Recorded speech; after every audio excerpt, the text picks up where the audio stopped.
नमस्कार विद्यार्थी मित्रांनो, मी गोविंद वाळके सर आपले मॅथराइज अकॅडमी चॅनलमध्ये स्वागत करतो. आणि आज आपण पाहणार आहोत डिटर्मिनंटचा पुढचा क्वेश्चन बघा. आणि त्याच्यामध्ये आपल्याला डिटर्मिनंट दिलाय 2765 3875 5986 आणि हा जो डिटर्मिनंट आहे याची ऑर्डर 3/3 आहे. म्हणजे ऑर्डर 3 रो 3 कॉलम आहेत म्हणून याची ऑर्डर 3/3 आहे. तर बघा याला सॉल्व्ह करायचंय विदाउट एक्सपांड न करता आपल्याला याला सॉल्व्ह करायचंय. तर बघा सोल्युशन मध्ये आणि दिलेल्या डिटर्मिनंटला आपण नाव देऊ लेट डी इक्वल टू 2765 3875 5986 हा आहे दिलेला डिटर्मिनंट. आता याच्यामध्ये सॉल्व्ह करताना याला आपल्याला इथं लिनियर कॉम्बिनेशन दाखवायचंय. तर आपण हा जो डिटर्मिनंट आहे दोन कॉलमच्या लिनियर कॉम्बिनेशन मध्ये दाखवू. तिसरा कॉलम तर बघा हिअर आता आपण इथं असं घेऊ C1 इक्वल टू C1 म्हणजे फर्स्ट कॉलम. याच्यामध्ये फर्स्ट कॉलम आहे 2 3 आणि 5. तर डिटर्मिनंट येईल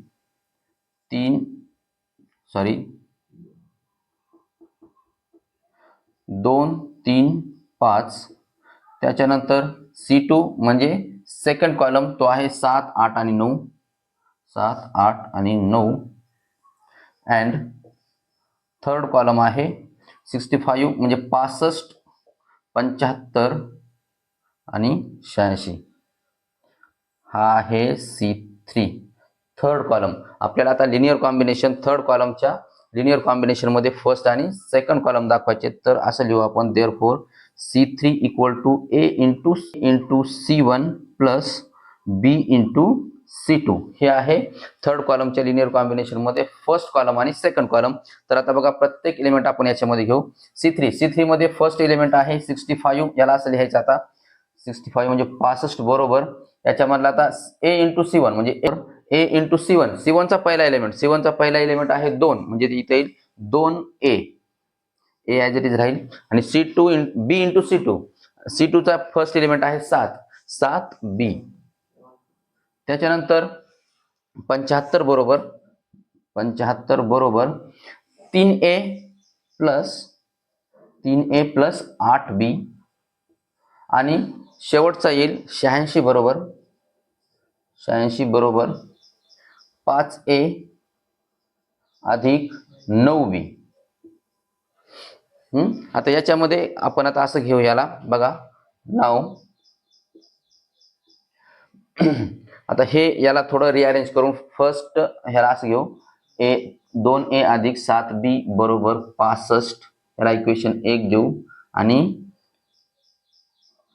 3A अधिक 8B बरोबर 75 आणि याला इक्वेशन नंबर 2 देऊ. आणि हे जे दोन आता आपल्याला लिनियर इक्वेशन मिळाले इन टू व्हेरिएबल त्याला आता आपण सॉल्व्ह करू. तर बघा याच्यामध्ये फर्स्ट जो म्हणजे पहिला जे इक्वेशन आहे याला 3 न मल्टिप्लाय करू.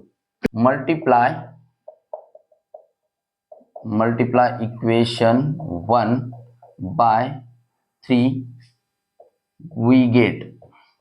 आपण जर इक्वेशन 1 ला 3 न मल्टिप्लाय केलं तर या ठिकाणी येईल 2 गुणिले 3 6A. चालू आहे राहू दे 6A प्लस 3 गुणिले 7 7 त्रिक 21 येते प्लस 21B बरोबर. आणि 65 गुणिले 3 याची व्हॅल्यू येते म्हणजे 65 गुणिले 3 येते 195 येते. त्याच्यानंतर मल्टिप्लाय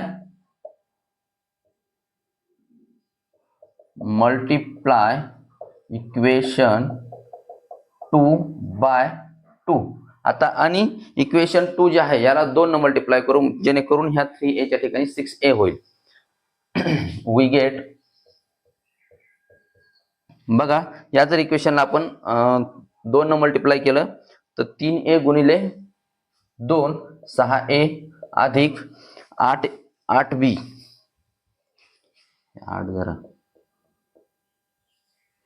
8B गुणिले 2 8 दोन्ही 16B येईल. आणि बरोबर 75 गुणिले 2 हे येते 150. याला इक्वेशन आपण 3 देऊ आणि याला इक्वेशन नंबर 4 देऊ. आता इक्वेशन 3 आणि 4 याचे आपल्याला ए आणि बी चे व्हॅल्यू फाइंड करायचे आहेत. त्याच्यामुळे काय करू आता हे इक्वेशन 3 आणि इक्वेशन 4 ह्याला सॉल्व्ह करू आणि सॉल्व्ह करण्यासाठी आपण याला सबट्रॅक्ट करू. बघा सबट्रॅक्ट इक्वेशन 4 फ्रॉम इक्वेशन 3 म्हणजे इक्वेशन 4 हे इक्वेशन 3 मधून वजा करू. वी गेट, तर आपल्याला या ठिकाणी मिळेल मग बघा 6a plus 21b equal to 195 minus 6a plus 16b equal to 150. याची आपल्याला सबट्रॅक्शन करायची. हे मायनस होईल, हा मायनस होईल आणि या ठिकाणी मायनस येईल. 6a मायनस 6a 0 येईल आणि 21 मधून 16 गेल्यानंतर 5 राहतात म्हणजे 5b. या ठिकाणी प्लस 5b किंवा 5b येतो बरोबर. आणि 195 मधून जर 150 गेले तर 45 राहतात बघा, 45 राहतात. आणि त्याच्यानंतर b ची किंमत येते म्हणजे आपल्याला असं मिळेल therefore 5b equal to 45. Therefore b equal to 45 भागिले 5 होते, 45 भागिले 5 9 येईल. ही आली b ची व्हॅल्यू, हे लिहून घे एकदा. बघा यानंतर आता ही जी b ची व्हॅल्यू आलेली ह्याला आपण ही व्हॅल्यू इक्वेशन 3 मध्ये ठेवू. तर बघा असं येईल मग 6a प्लस 21 गुणिले 9, 21 गुणिले 9 बरोबर 195.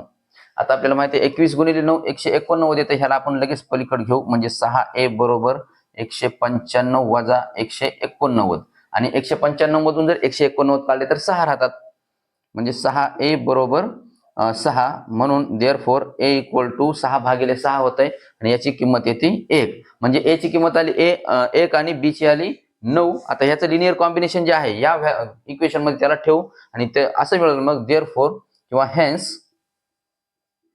C3 इक्वल टू a ची व्हॅल्यू आहे 1 म्हणजे 1 into C1 plus 9 into C2 म्हणजे हे आलं त्याचं linear combination. Therefore if the one column is in linear combination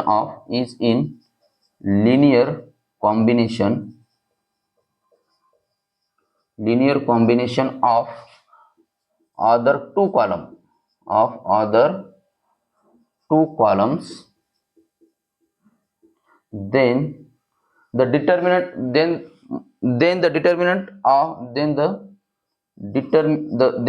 value of determinant is 0. value of determinant is 0. म्हणजे जर एक कॉलम दुसऱ्या दोन कॉलमच्या लिनियर कॉम्बिनेशन मध्ये असेल तर त्या डिटर्मिनंटची व्हॅल्यू ही 0 येते. म्हणजेच देअरफॉर d इक्वल टू येतो 0. d इक्वल टू 0 झाले. तर बघा पुढचा क्वेश्चन आहे प्रूव्ह दॅट. आपल्याला इथं प्रूव्ह करायचंय. हा इथं दिलेला डिटर्मिनंट आहे x plus y, y plus z, z plus x, z plus x, x plus y, y plus z, y plus z, z plus x, x plus y equal to 2 into 2 गुणिले x y z. Determinant आहे हा x y z, z x y आणि y z x. याला आपल्याला prove करायचं तर या ठिकाणी बघा आपण LHS घेऊ. बघा solution LHS equal to left hand side घ्यावीच लागते आपल्याला प्रूव्ह करण्यासाठी. या ठिकाणी येईल x plus y, y plus z, z plus x. त्यानंतर z plus x, x plus y आणि y plus z, y plus z, z plus x आणि x प्लस y. या ठिकाणी आता आपल्याला याला प्रूव्ह करण्यासाठी आपण हा जो सेकंड रो आणि थर्ड रो हे दोन्ही मिळून हा फर्स्ट रो मध्ये ऍड करायचे आहेत आपल्याला. तर बघा बाय आणि फर्स्ट आपल्याला आलेला जो रिझल्ट आहे फर्स्ट सेकंड आणि थर्ड रो ची ऍडिशन करायची आणि ती ऍडिशन फर्स्ट रो मध्ये लिहायची. तर त्याला आपण असं लिहावं लागतं r1 tends to r1 plus r2 plus r3. We gate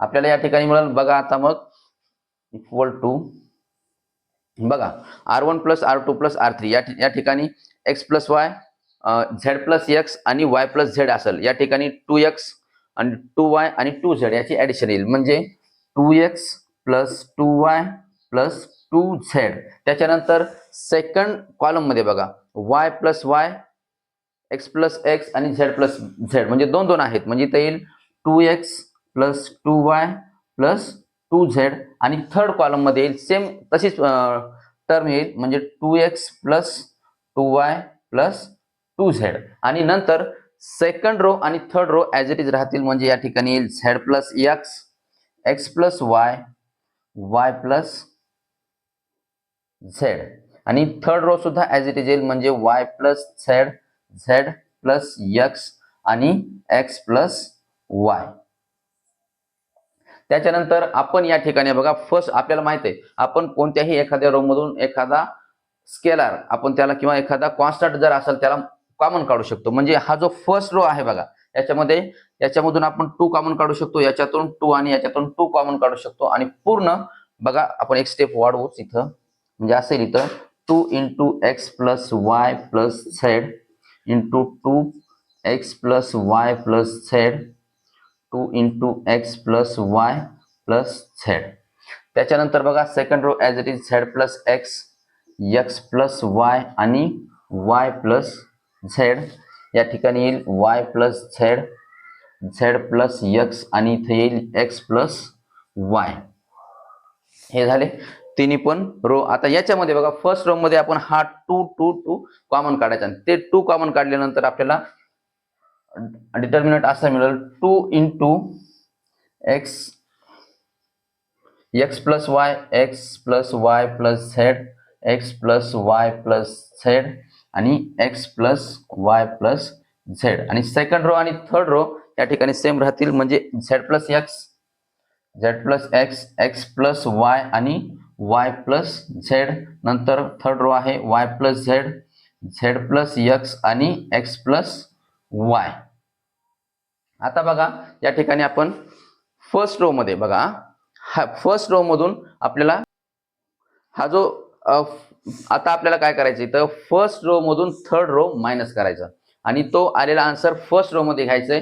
तर त्याच्यासाठी आपल्याला असं लिहावं लागेल by R1 tends to R1 minus R3 we get. या ठिकाणी मग आपल्याला असं मिळेल बघा इक्वल टू 2 इंटू R1 काय x plus Y plus Z त्याच्यामधून मायनस करायचे R3 म्हणजे वाय प्लस झेड जर मायनस केलं तर या ठिकाणी फक्त एक्स राहील. त्याच्यानंतर x plus Y plus z minus Z plus x म्हणजे यातला झेड प्लस एक्स आणि यातला झेड प्लस एक्स कॅन्सल होतो आणि या ठिकाणी फक्त वाय राहतो. त्याच्यानंतर x plus Y plus z minus x plus y हा आणि एक्स प्लस वाय हा कॅन्सल होतो आणि त्या ठिकाणी फक्त झेड राहतो आणि सेकंड रो आणि third row as it is राहतो म्हणजे या ठिकाणी येईल z plus x x plus y y plus Z आणि थर्ड रो येईल y plus z plus x आणि एक्स प्लस वाय. त्याच्यानंतर हा जो आता सेकंड रो आणि थर्ड रो मध्ये बघा या ठिकाणी आपण असं करू शकतो हा जो सेकंड रो आहे याच्यामध्ये आता हा फर्स्ट रो मायनस करायचा. फर्स्ट रो जर मायनस केला म्हणजे एक्स मायनस एक्स होईल आणि या ठिकाणी झेड येईल. इथं वाय मायनस वाय होईल आणि इथं एक्स येईल बघा. तर आपण सेकंड रो मधून फर्स्ट रो मायनस करू म्हणजे असं घ्यायचं त्याला bye R2 tends to R2 minus R1 असं येईल वी गेट. तर आपल्याला डिटर्मिनंट असा मिळेल 2 इंटू या ठिकाणी first row as it is राहतो म्हणजे एक्स वाय झेड येईल एक्स वाय आणि झेड. मग इथं R2 x plus z plus x minus x इथं कॅन्सल होतो आणि इथं फक्त राहतो झेड.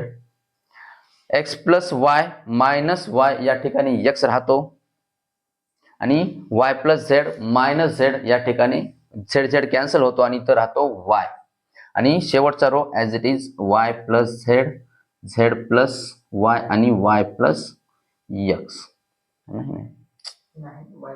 हा y plus z plus x आणि एक्स प्लस वाय राहतो. घे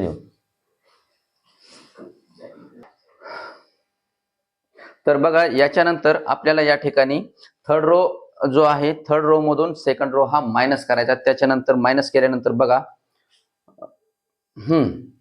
येस, तर बघा असं येईल बाय आपल्याला R3 म्हणजे रो 3 मध्ये चेंजेस करायचे, तर असं लिहायचं त्याला R3 tends to R3 minus R2. R3 मधून R2 हा मायनस करायचा, तर आपल्याला असं मिळेल 2 into first row as it is x y z z x y, आणि या ठिकाणी बघा y plus z minus z, z minus z होतो, कॅन्सल होतो आणि त्या ठिकाणी फक्त वाय राहतो. त्याच्यानंतर z plus x minus x, x minus x cancel होतो आणि त्या ठिकाणी झेड राहील, आणि शेवटचा जो एलिमेंट आहे x plus y minus Y होईल आणि त्या ठिकाणी वाय वाय कॅन्सल होतो आणि फक्त एक्स राहतो. आणि अशा प्रकारे आपल्याला जो दिलेला डिटर्मिनंट आहे किंवा एक्सप्रेशन आहे याच्यामध्ये बघा LHS हे आपल्याला RHS मिळाले 2 into x y z z x y आणि वाय झेड एक्स, आणि या ठिकाणी सुद्धा आपल्याला सेम डिटर्मिनंट मिळाला 2 into x y z z x Y Y Z x, म्हणजे आपल्याला या ठिकाणी RHS मिळाली आणि हे प्रूव्ह झालं. RHS hence proved. LHS equal to RHS.